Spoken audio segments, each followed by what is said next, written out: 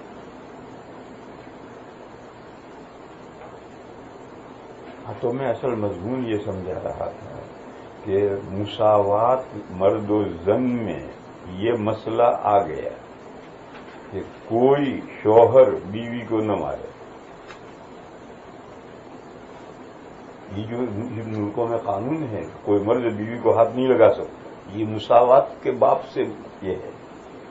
اسلام اس مساوات کو نہیں مانتا. اسلام میں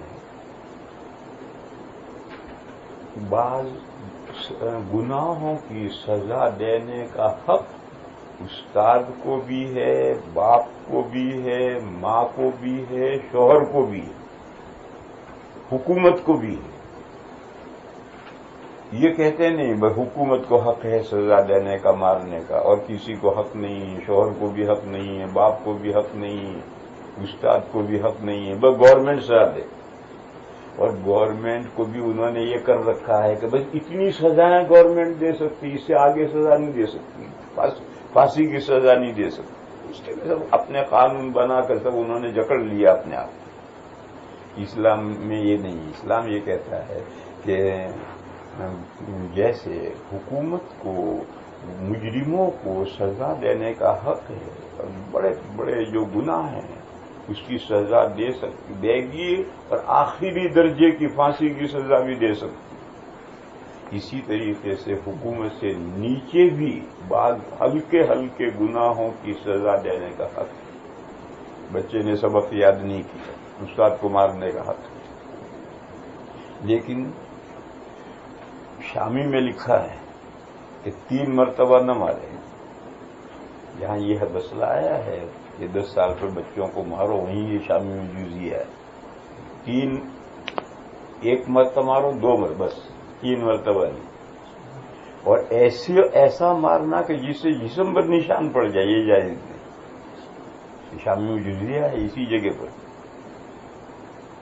تو گویا بچے نے سبق یاد نہیں کیا تو استاد مار سکتا ہے. بچہ 10 سال کا ہو گیا، نماز نہیں پڑھتا ہے تو باپ اور ماں مار سکتے ہیں، لیکن اس شرط کے ساتھ 3 مسلسل 3 ضربے نہیں مار سکتے. بدن پر نشان پڑ جائے ایسا نہیں مار سکتے، اس سے کم مار. اسی طرح سے قرآن کریم میں ہے کہ اگر بیوی نشوز اختیار کرے، نافرمانی اختیار کرے تو وَاضْرِبُوهُنَّ، مارو اسے. وہ جو قرآن میں وَاضْرِبُوهُنَّ ہے اس میں حدیث نے قید بڑھائی غیر مبرہن. اور غیر مبرہن کا یہی مطلب ہے کہ جسم پر نشان نہیں پڑنا چاہیے. اور اعضائے رئیسہ پر مارنا جائز نہیں. اعضائے رئیسہ پر تو جانور کو بھی مارنا جائز نہیں. تو جو اعضائے رئیسہ مین اعضاء ہیں ان پر مارنا جائز نہیں ہے. اور 3 مسلسل 3 مرتبہ مارنا یہ بھی جائز نہیں. ان کا لحاظ کر کے اسلام نے شوہر کو اجازت دی کہ عورت ناشیزہ ہے تو اس کو تربیت کے لیے اس کو مار سکتا ہے. بہرحال مجھے سمجھانا یہ ہے کہ ان کے یہاں مساوات مرد و زن میں یہ ہے کہ شوہر بیوی کو بالکل نہ مارے، بس صرف حکومت سزا دے سکتی اور کوئی نہیں دے سکتی. لیکن یہ غیر فطری بات ہے. چنانچہ ان کے یہاں بیوی مار سکتی ہے شوہر، اور بیوی پٹائی کرے بیلن لے کر تو پولیس کوئی بات نہیں ہے، کوئی اس کو جرم قابل نہیں شمار کرے. اور شوہر کا نمبر آئے گا تو کاٹ کر کے ٹکڑے ٹکڑے کر کے فریج میں بھر دے گا یا نالی میں بہا دے گا، پھر کر کے کھڑے رہ جائیں گے. تو مرد بھی جب نمبر آتا تو یہ کرتا ہے، عورتوں کا بھی نمبر آتا تو یہ کرتی ہیں. یہ غیر فطری ہے. اسلام نے تقسیم کی چھوٹے گناہ بڑے گناہ. بڑے گناہوں کی سزا گورنمنٹ دے اور آخری درجے کی سزا پھانسی بھی دے سکتی ہے چھوٹے گناہ سے بڑے گناہ تک. پھر چھوٹے چھوٹے روزمرہ کے گناہ ہیں، یہ سارے قضیے حکومت میں لیے جائیں گے تو کیسے کام چلے گا؟ ایسی جگہوں پر تربیت کے لیے حکومت کے ذمہ داروں کے علاوہ کو بھی اجازت دی۔ دیکھو تمہارے یہاں بچے، ان کی وہ ہم نے ایک جملہ پڑھا تھا، ضربتہ تادیبا، مفعول لاجلہ کی مثال دی تھی، میں نے اس کو مارا ہے تربیت کے لیے، ادب سکھلانے کے لیے۔ یعنی اس محتمم نے پوچھا لما ضربتہ، یہ بچے کو کیوں مارا تو نے؟ اس نے جواب دیا ضربتہ تادیبا، میں نے کوئی دشمنی میں نہیں مارا، بچے کو ادب سکھلانے کے لیے مارا۔ ہمارے یہاں بچے جاہل ہوتے ہیں مگر سب ادب سیکھے ہوئے ہوتے ہیں، سارا محلے کے بچے سڑکوں پر گھومتے ہیں، کسی کو کوئی پریشانی نہیں۔ کیوں؟ کوئی بچہ ذرا گڑبڑ کرے گا، باپ دہرے پر، ماں ہوگی تو ماں مارے گی، گاؤں کا بڑا محلے کا بڑا چچا ہے وہ چچا مارے گا، بدتمیز کیا کر رہا ہے؟ بچہ ایک سمجھتا ہے کہ میں گڑبڑ کوئی کروں گا تو کوئی بھی مجھے ٹوکے گا۔ تمہاری اس ملک میں کوئی ٹوکنے والا بچے کو نہیں، تو چند بچے اگر ایک محلے میں اکٹھا ہو جائے تو سارے محلے کی آفت لے آئیں اور سارے محلے کا جینا حرام کر دیں۔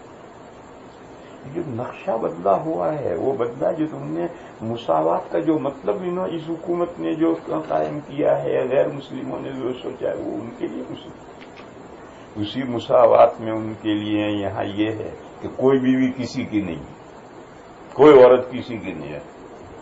عورت جس کے ساتھ کانٹریکٹ ہو جائے یا مرد جس کے ساتھ رضامندی سے کانٹریکٹ کر لے بس وہ اس کی بیوی، زنا کوئی جرم نہیں۔ یہ وہی مساوات مرد و زن کے نظریے کے ماتحت یہ مسئلہ یہاں تک پہنچا ہے کہ بھئی ایک عورت ہے یہ زید کی، یہ کسی کوئی اور اس عورت کو استعمال نہیں کر سکتا، تو کیوں نہیں کر سکتا؟ مساوات ہے، عورت ہے، جو آدمی جس سے کانٹریکٹ ہو جائے، نکاح کا مسئلہ ختم ہو۔ نتیجہ یہ ہوا کہ آج کل لڑکیاں ہیں، پوچھو بچہ ہے گود میں، پوچھو اس کا باپ کون ہے تو کین ڈونٹ نو، اس کو پتہ ہی نہیں، کیونکہ اس حمل کے زمانے میں کتنوں سے زنا کیا کروایا اس نے، پتہ نہیں کس کا بچہ ہے۔ ظاہر ہے کہ ایسی مساوات کا اسلام قائل نہیں۔ اسلام میں مساوات ہے مگر اس کی ڈیفینیشن الگ ہے، تمہاری مساوات الگ ہے، اس کے سوچنے کا انداز الگ ہے، ہماری مساوات الگ ہے، تمہاری اشتراکیت الگ ہے، ہماری اشتراکیت الگ ہے۔ تو اس حدیث میں یہ آیا کہ 10 سال پر بچہ نماز نہ پڑھے تو سختی کرو، مارو، اور یہاں سوال پیدا ہوگا کہ مارنا کیسے جائز ہے؟ اس کا جواب یہ ہے کہ اسلام میں چھوٹے چھوٹے گناہوں کی سزائیں، دیکھو اسلام نے گناہوں کو 3 حصوں میں تقسیم کیا ہے۔ ہیوی، جو سوسائٹی کو سڑان کی طرح سے خراب کر دیتے ہیں، سوسائٹی کا ناک میں دم کر دیتے ہیں، ایسے بڑے ہیوی گناہ، اس کی سزا اللہ نے آسمان سے مقرر کر کے خود اتاری ہے کہ یہ سزائیں ہیں، اس میں تبدیلی کرنے کا جج کو کوئی حق نہیں، ملک کے سربراہ کو کوئی حق نہیں، اللہ نے اس کی سزائیں اتاری۔ وہ 4 گناہ ہیں: زنا، چوری، کسی پر زنا کی تہمت لگانا اور شراب نوشی۔ بس یہ 4 سزائیں ہیں، 4 گناہ ہیں جن کی سزائیں اللہ نے آسمان سے اتاری۔ اس میں حضور کو بھی کوئی حق نہیں تھا تصرف کرنے کا، کبھی بھی کر بدلنے کا، کیوں یہ 4 گناہ ایسے ہیں کہ سارے معاشرے کو تباہ کر دیا۔ یہاں بیٹھو بھائی، یہاں تک تمہیں بیٹھنے کا سلیقہ نہیں، یہاں بیٹھو تاکہ میری نظر نہ پڑے۔ یہاں جو ہوتے ہیں پٹلون پہننے والے، ان کی تو مجبوری ہے، جس طرح سے یہ بھائی بیٹھے تھے اس طرح سے بیٹھنا ان کی تو مجبوری ہے، لیکن جس نے پاجامہ پہن رکھا وہ کیوں اس طرح بیٹھے؟ تو بدتمیزی ہے۔